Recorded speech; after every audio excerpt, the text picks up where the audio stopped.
o transhumanismo nisso daí, nesse então, plano, nesse o projeto? Transhumanismo, obrigado por ter essa lembrança, né? E toda essa galera tem esse mesmo pensamento. É interessante a gente ver isso, né? A China, você tem a sociedade completamente tecnocrática, ele não escolhe o líder é auto-intitulado, o partido escolhe, eles têm um monitoramento total da sociedade com a tecnologia, reconhecimento facial, substituição do dinheiro físico pelo dinheiro digital. Isso é o que está sendo proposto na Europa e nos Estados Unidos e na América. Então você vê que esquerda e direita não importa muito aí. Tá todo mundo propondo a mesma coisa no final das contas. E também o transhumanismo. Onde é que entra o transhumanismo nisso? Quando o Elon Musk foi, alguns anos atrás, no Joe Rogan Experience, que é o podcast mais bombado do mundo, né? Foi vendido... Chegou a ser vendido para o Spotify por 250 milhões de dólares, mesmo valor que é mais de R$1 bilhão, né? Ele foi no Joe Rogan Experience e ele falou o seguinte... o Joe Rogan falou, mas e o perigo da inteligência artificial? Porque em 2014, Elon Musk falava que a inteligência artificial era igual uma invocação demoníaca. Em que sentido, né? Aí ele fala, sabe aquele filme que o cara fala assim, ele desenha um pentagrama no chão e fala, vamos invocar um espírito? Aí alguém fala, mas isso não vai dar problema não? Não, pode deixar que tá sob controle. Só que aí o espírito lá escapa e mata todo mundo. Ele falou, inteligência... Ele falava em 2014 que a inteligência artificial era isso. Que era um negócio que a gente estava brincando, ia falar não tem problema e ia matar todo mundo. Não só ele falava isso, o cofundador da Apple, Steve Wozniak, fala isso até hoje. Stephen Hawking, falecido, falava isso. O Nick Bostrom, que é um grande professor de Oxford, também alerta para esse problema. Fora toda a galera que assinou aquele abaixo-assinado do professor Max Tegmark do MIT. Todo mundo tem esse medo. Então, olha onde é que o transhumanismo entra. Quando você chega pro Elon Musk e fala, cara, mas não tem esse perigo da inteligência artificial acabar com a humanidade? Ele fala, tem. Inclusive, deixa eu só fazer um parênteses. Elon Musk, quando ele, junto com o Sam Altman, ele cria a OpenAI, que fabricou o ChatGPT, a ideia era criar uma inteligência artificial, código aberto, seguro e sem fim lucrativo. Né? Por isso que o nome dela é OpenAI, aberto, código aberto. Então a ideia foi essa para competir com o DeepMind, que era a inteligência artificial mais avançada da época, que ele dizia que era do demônio. Só que aí, segundo ele, quando a filosofia da OpenAI começou a deixar de ser código aberto, sem fim lucrativo e para o bem da humanidade, ele falou que ele saiu da empresa. E ele está processando hoje a OpenAI e o Sam Altman, eles viraram inimigos, né? Então, o Elon Musk sempre está querendo montar projetos que tragam uma inteligência artificial segura. Ele criou a xAI com essa desculpa, só que hoje, recentemente, ele falou para o Jordan Peterson que em Memphis, no Tennessee, ele está criando o nosso novo Deus. Aí você fala, pô, irmão, aí é para eu ficar com medo? Ele começa a rir, aí o Jordan Peterson, né? O Jordan Peterson falou, não achei graça não. Muito emblemático, porque ele fala, a Memphis, a antiga capital do Egito, onde os faraós governavam, né? E lembrando, né? O faraó Ramsés II, que governava em Memphis, o nome grego dele era Ozymandias, né? Para conectar com Alan Moore aí, né? Aí mais outra dica, se você quiser ler, né? Watchmen, V de Vingança, O Monstro do Pântano, o livro Jerusalém, que é sensacional também, entre muitos outros. Então... quando você pergunta para Elon Musk, mas não tem o perigo da inteligência artificial exterminar a humanidade? Ele fala, tem.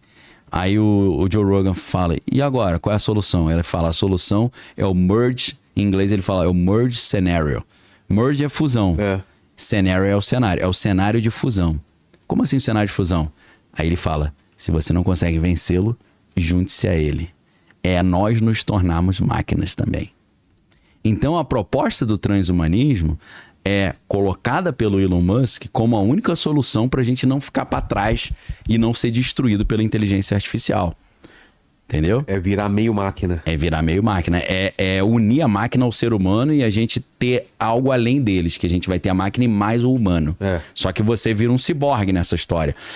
Peter Thiel, ele tem dado entrevistas altamente preocupantes. Ele deu uma entrevista para o Hoover Institute, que ele já falava isso, e agora ele deu uma entrevista para o Ross Cutler, que é jornalista do New York Times. Essa entrevista está no YouTube. Eu ia falar que era incrível, mas é assustadora também. O Peter Thiel, ele fala o seguinte, quando Jesus fala, ele se diz cristão, né, o Peter Thiel. Quando Jesus fala de você nascer de novo e salvar a sua alma, e passar por um novo nascimento, é uma espécie de transhumanismo. Então ele quer usar o cristianismo para defender o transhumanismo. E ele fala, eu não quero só trocar a minha alma, eu quero trocar o meu coração, meu rim, eu quero trocar até, ele fala, meus órgãos reprodutores, eu quero trocar tudo que eu quiser. Por quê? Aí ele fala o seguinte, lá em 1 Tessalonicenses 5:6, se eu não estou enganado, a gente lê o slogan do anticristo. O slogan do anticristo, esse bilionário que financia o Donald Trump falando isso, ex-sócio do Musk no PayPal. O slogan do anticristo é paz e segurança. Quando vocês ouvirem paz e segurança, virá repentina destruição. Então o que ele defende? Ele defende que os Estados Unidos precisam voltar a ter uma tecnologia que, em vez de fazer TikTok e rede social de dancinha, tem que investir pesadamente na associação entre tecnologia, inteligência artificial e guerra. Porque os Estados Unidos têm que se preparar para uma guerra para continuar se mantendo a potência global. Então a ideia é o quê? O governo americano dedicar fortunas para a guerra e o Vale do Silício comandar todo o projeto de guerra americano. É exatamente isso que eles estão fazendo. E para isso, a fusão do homem com a máquina é fundamental. Para a gente conseguir não apenas vencer uma guerra tecnológica contra a China, mas a gente conseguir vencer uma hipotética guerra do homem contra a máquina. Só que aí tem um grande problema. Muitos vão dizer que essa ideia do Musk, né? A única maneira de vencer a inteligência artificial é virar um ciborgue, é o transhumanismo. É você se fundir com a máquina. Na verdade, isso aí é você se colocar numa posição de ser um objeto hackeável também. Que aí você tem o controle total instaurado. Você tem uma grande arapuca. Reprogramação. Você vira um robô na mão deles, né? Principalmente se você tem um implante que nem no cérebro. Black Mirror, o primeiro episódio lá da mulher. Qual? Ela vai morrer, dessa temporada nova? Ela vai morrer e coloca um implante. Exato. E aí ela tem que pagar mensalmente. E aí, se ela não tem grana, entra propaganda no meio. É verdade. E aí tem que sempre pagar mais aí essa mensalidade. Terminou mal a história, né? Mas é mais ou menos isso. É igual aquele O Preço do Amanhã, mais um filme pra galera. Que os caras compram tempo lá? As pessoas menos favorecidas compram minutos. O cara tá correndo atrás de minutos, enquanto os bilionários sugaram o tempo de todo mundo e vivem eternamente. Pois é. O cara tem tempo sobrando. A história é um pouco essa. Então, quando a gente cruza o que o Elon Musk fala com essas obras de ficção, com a filosofia que trata dos perigos da inteligência artificial, a gente vê que o transhumanismo ele parece a única solução para o homem, primeiro, não ficar para trás, não virar uma subclasse, e segundo, para o homem tentar batalhar com a máquina. Só que isso pode ser talvez a maior cilada da humanidade. Porque você colocando implante no cérebro para tentar vencer a máquina, pode ser que você se transforme tão hackeável contra a máquina, né? E perca o diferencial que é o do ser humano, né? E todo mundo está propondo isso, o transhumanismo. Agora imagina quando eles trouxerem um implante... No livro do Homo Deus, do Harari, né? Então Harari é uma figura meio dúbia, né? Porque ao mesmo tempo que ele defende coisas nessa linha, e ele também participa do Fórum Econômico Mundial, ele faz alguns alertas também sobre o perigo da inteligência artificial. Essa parte é interessante. O Harari assinou aquele abaixo-assinado do Max Tegmark, do professor do MIT,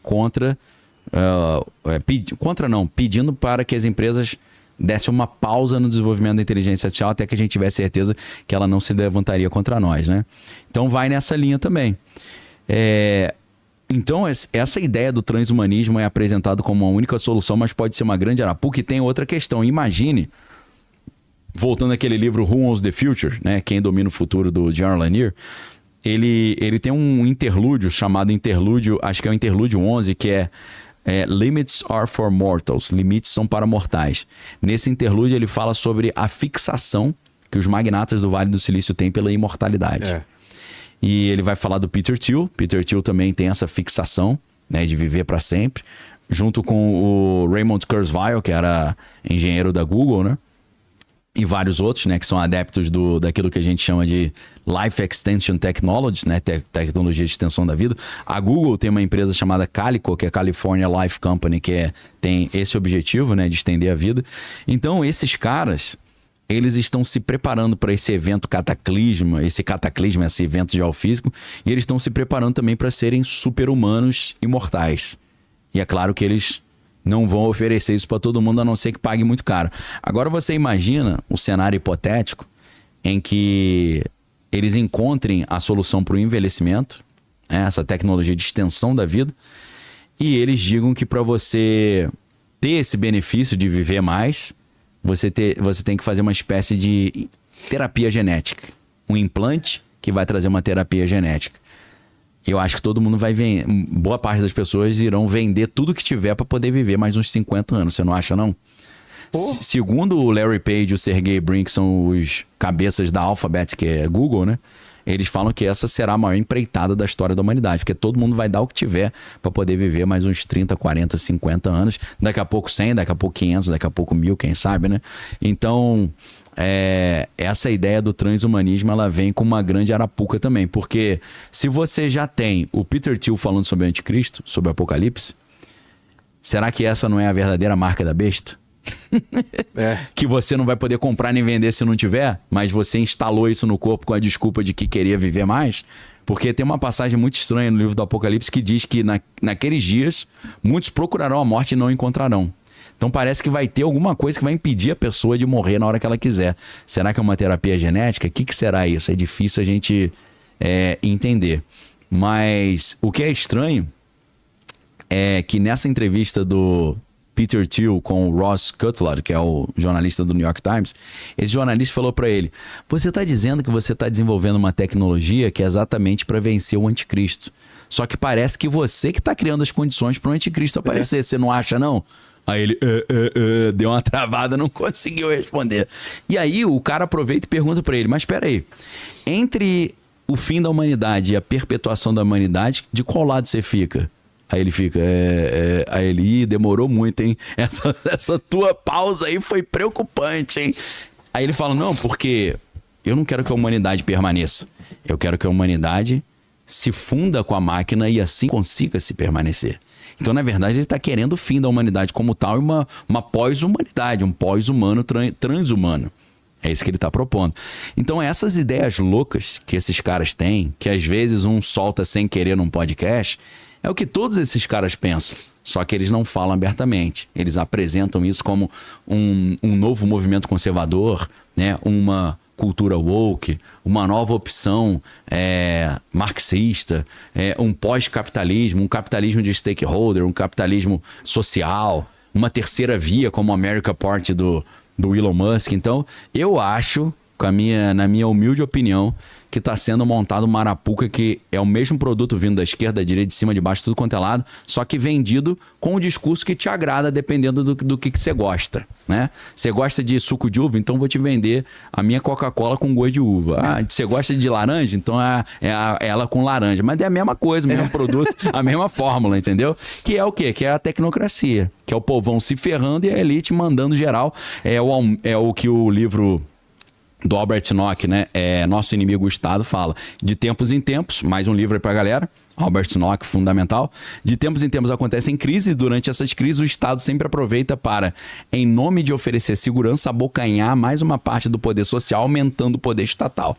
Na minha opinião, é isso que está acontecendo. É claro que isso tudo vem de várias reflexões sobre tecnologia, sobre filosofia, sobre a história, né? É um resumo do alerta que eu gostaria de fazer pra galera. Pensem bem nisso, consulta aí, né? Examine todas as coisas, retém o que é bom, mas é algo que tá preocupando. Quem tá um pouquinho desperto aí tá preocupado com isso, porque parece que tá tudo convergindo aí para essa concentração de poder, concentração de renda. Pois é. Tomar uma aguinha. Enquanto você toma água, vamos saber das dúvidas do pessoal aí, Helene. Bora lá, ó, já tem algumas perguntas aqui. O Rafael Léo Hart, ele falou o seguinte: professor, o Laranjão está mandando a galera escolher um lado. A China está mais quieta que nunca. Parece que todos estão se posicionando. Acha que a Terceira Guerra Mundial está batendo na nossa porta? Sabe como é que vai ser a Terceira Guerra Mundial? Na minha opinião, tá? O professor Jiang também vai um pouco nessa linha. A gente vai ter ainda uma guerra nuclear entre Israel e Irã.